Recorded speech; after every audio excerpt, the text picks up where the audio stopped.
Neil makes the wise choice of putting me on my back, as it's more difficult to pass with your opponent on their butt rather than their back, as the guard player can more easily take grips and establish a real guard, or wrestle up. As you can see, I can only get one grip on Neil, which leaves me vulnerable, as one grip isn't sufficient to control Neil's mobility. There's nothing obstructing him from bringing my legs to his right, but my foot is in the way of him bringing my legs to his left. But he could simply take his grip off my right leg, as that would position my foot off of him. Here's an example. I take my grip off the guard player's leg to take his foot off my arm, and move his legs with just one of my arms. Ideally, you want to keep your opponent's feet off of you to begin with, so they have no connection to you. Neil is keeping his hips back pretty far, so taking grips with my feet onto his legs will be quite difficult, so the logical place to take grips is on Neil's arms, which I do in the form of Spider Guard. But Spider Guard isn't a great guard offensively in my opinion. It's better as a defensive guard, so I transition to lasso instead. By breaking the grip that he has on my pants, I kick my leg back while pulling his sleeve forward to strip his grip. Notice how I'm keeping my elbow tight to my body. Neil's big and strong, and he's trying to posture up. Keeping my elbow down not only keeps his sleeve closer to me, but also positions my arm where it's the strongest, close to my body. What I want is the standard lasso sweep, but Neil drops to his knees and is basing out really well with his arms. It is possible to hit this lasso sweep with the top player on their knees, but you can't generate as much momentum when off balancing them when they're on their knees compared to them on their feet. I abandon my lasso grip in favor of a 2-on-1 grip. I grab his ankle and try to hit a tripod sweep, but I couldn't get it as Neil positions his left foot out of reach. So I just stay patient, and as Neil steps his foot within reach of my foot, I get my tripod sweep. The mechanics of a tripod sweep are simple. You block both feet from posting out. They can't step back with either foot because they're blocked, and then push on their hips with the foot that's on their hip. Where the hips go, the body must follow. As I come up on top, my priority is to keep Neil's feet off of me, so he can't connect to me using his feet.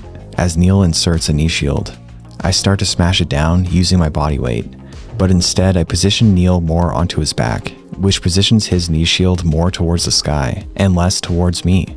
Combined with changing the angle of my hips, I clear his knee shield and acquire chest-to-chest contact.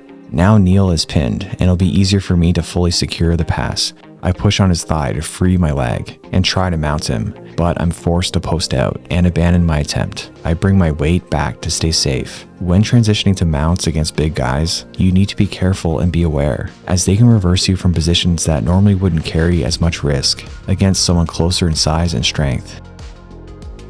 Neil makes the mistake of flaring both elbows out away from his body. He could keep it safe by keeping it on the inside. My elbow is on the inside, and it makes it easier to take an underhook and escape using it. And positioning it on the outside like this, it makes his arm vulnerable. He should have tucked his elbow into his body here when he had the chance. He even had another opportunity here. Because now that I have his elbow separated from his body, I'm not giving it back. I push his wrist to the mat, using my wrist as well as the assistance of my head. I attack the Americana, but Neil does a great job off balancing me. I try again, and I'm doing a good job lifting Neil's elbow, but to generate more torque, I also need to bring his hand down and bring his elbow closer to his body. I again don't effectively pin Neil's shoulder to the mat, so I just go path of least resistance and transition behind him as he turns to his side. Neil should have prioritized getting his back to the mat, although I don't take the back. Rather, I capitalize on the mistake of Neil again positioning his elbow too far from his body, as this gives me space to loop my left arm through and then secure a Kimura grip before transitioning to the armbar. I break his grips by attacking at the wrist. I'm attacking his connections where they're connected and keeping my chest glued to his elbow. Now I can use the strength of my whole body rather than only my arms to pry his grips apart. And now a quick word from the sponsor of today's video, Elements. To get better at Jiu-Jitsu, you need more than just quality training, you need quality recovery. And personally, I used to recover quite poorly, but that changed substantially after finding out that I wasn't replenishing electrolytes properly. And when you fail to do so, that's when recovery suffers, which is why I now drink Element, the tastiest electrolyte drink mix that I've ever tasted. Element provides science-infused hydration for everyone through their research-backed ratio of sodium, potassium, and magnesium. On top of that, it has no sugar, no artificial ingredients, none of that junk. And ever since I started drinking it every day, my recovery has improved substantially. So if you want to supercharge your performance on the mats, then look no further than Element. Right now, they're offering my viewers a free sample pack with any order. That's 8 single serving packets free with any Element order. This is a great way to try all 8 flavors or share Element with a salty friend. Get yours at drinkelement.com/JordanTeaches. This deal is only available through my link. You must go to drinkelementT.com/JordanTeaches. Again, Neil does a great job preventing my feet from connecting to his legs, but he does a poor job of keeping my feet off his arms. Again, spider guard. But again, I break the grip just like before. And again, take a 2-on-1 grip to control his posture. His butt is up in the air, and that's a trigger for me to go for a balloon sweep. But Neil is wise to it, and right away drops to his knees to stay safe. I've hit the balloon sweep on him before on YouTube, and this time he was wise to my intention. I attempt a scissor sweep, but I can't bring Neil forward enough to execute it, but I use that failed attempt to drag Neil's arm across my body. Because I have his tricep on me, rather than his elbow/forearm, he can't frame to make space and keep distance. And now I bring my leg over his head for the armbar. Because he's driving his weight into me, stacking me, extending his arm straight will be difficult, so I invert underneath him. This is what I was trying to do, a technique that I learned from watching this video 10 years ago, but I can't get all the way through, so I spin back towards him, and without his right hand connected to his other hand, or somewhere else, I put the arm at extension. I'm still fighting his hands from connecting. I could finish quick and not have to worry about that as much. But finishing slow and controlled not only protects your training partners, but also increases your own technique and control. We start again, and it looks like Neil is trying to set up a double underpass, but he falls forward right into my X-guard. Anytime someone steps close to your head, it's a great time to enter X-guard. Neil should direct his attention towards the connections that I have with my feet. It's the feet that control the hips and entangle his leg. Gripping by the knee won't control my feet nearly as well as gripping by my ankle. You need to fight the connections where they're actually connected. To hit the sweep, I extend my legs to off-balance Neil, and he's unable to post out because I have a grip on his sleeve and keep it close to my body.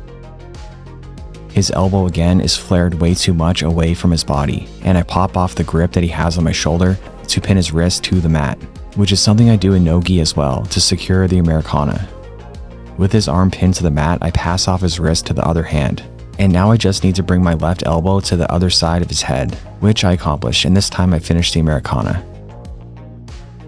He does a better job this time of keeping my feet off of him, but not good enough of a job to keep my left foot on the outside, because now that it's on the inside, I can make a connection with it. I'm not in the best position, but at least my guard isn't passed. This is pretty cool and a little bit unorthodox. I use my left leg to off-balance Neil, and before he can post, I cup his tricep to keep his elbow off the mat, because he could post with his elbow/forearm or hand, but not his tricep. A similar concept to earlier, where I kept his tricep on me rather than his elbow. You don't want your opponent to frame on you or frame on the mat, which is something I go over in detail in my Jiu-Jitsu theory course. I'm a bit stuck as my leg is trapped underneath him, but I free it as he tries to roll me over. I'm patient and wait to see what I can get. I do have a rolling back attack available from here, but felt like I'd be forcing it.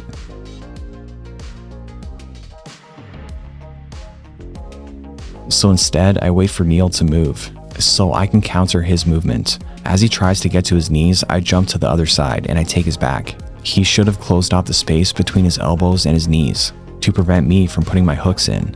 Because I jumped on his back before securing hooks, Neil potentially could have tripoded to create a ramp for me to fall off. Now I throw my shin over his head with my knee on the mat. Ideally, I would have generated enough momentum to flip Neil over onto his back, because if he had defensive grips, then it'd be easier to fight them with him on his back. But with his left hand positioned away from his right hand, he's unable to secure defensive grips, and I'm able to extend the arm and finish. This roll is over a year old, and Neil is now getting very close to his blue belt. Let me know if you'd like to see another roll with him when he gets his blue belt. Alright, let me know in the comments what you learned from this video.